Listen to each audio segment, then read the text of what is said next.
Kelly says daughters were not valued the same as men back then. They were not. Daughters were seen as property, right? Daughters were seen as property.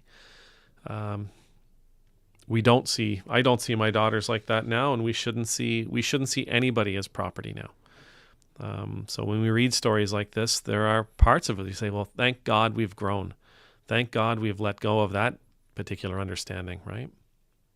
Monica says, is scripture not wonderful? I have 2 virgin daughters. Do with them what you want. Wow. It's not wonderful. It's something for us to learn from, right? So again, I would never do that. I see that as absolute barbaric. I see that as cowardly. I see that as looking for an easy way out for me as the father, like as Lot. That would be like the easy way out for me, and willing to sacrifice 2 people who I've raised. No, it's awful. It's barbaric. It's vile. It's absolutely vile, and we learn from that. Never will I ever make that decision again. You can look at you can take that aspect of the story. I think that's really valuable. Thank you, Monica.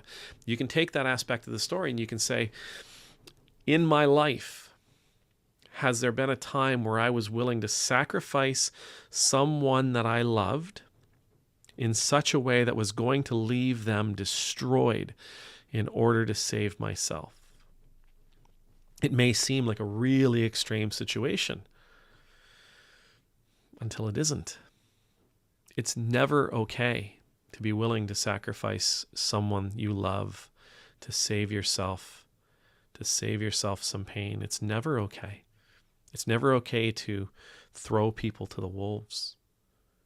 It's cowardly and it's awful.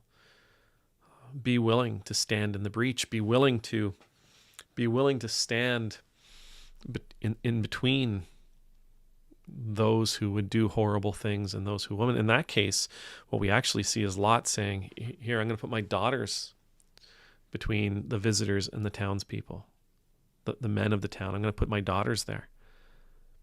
What kind of man does that? Not a good one in my book. So we learn from it, right? I think sometimes maybe we look at Scripture and we think for some reason that Scripture is supposed to be prescriptive.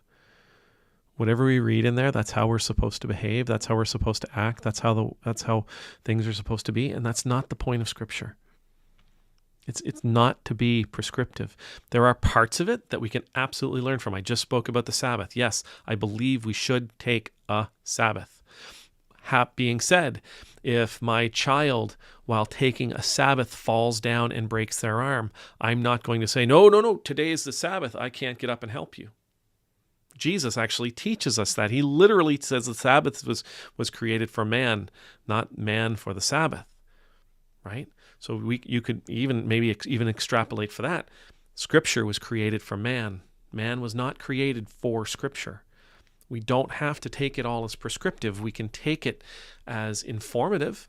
We can take it as important and valuable. But for us to say, this is the be-all and end-all, and I'm going to follow this absolutely, literally in every way, shape, or form it requires us to set our reason at the door, to leave our reason at the door, just to say, okay, well, I'm gonna all my doubts, I'm not even gonna think about it. No.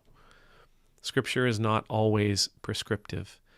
Again, yes, there are parts of it we should see as valuable, and there are parts of it that we should treat as precious, and there are parts of it that we should ask ourselves, how can I live by this? But we should also ask, should I live by this? Right? Is there a message in here that is telling me this is how I'm supposed to be? This is what I'm supposed to do. If I lived like that in today's world, no, I'm never going to throw my daughters under the bus like that. I'm never going to throw my children or my wife or my family. I'm never going to throw my friends under the bus like that. It requires something else of us.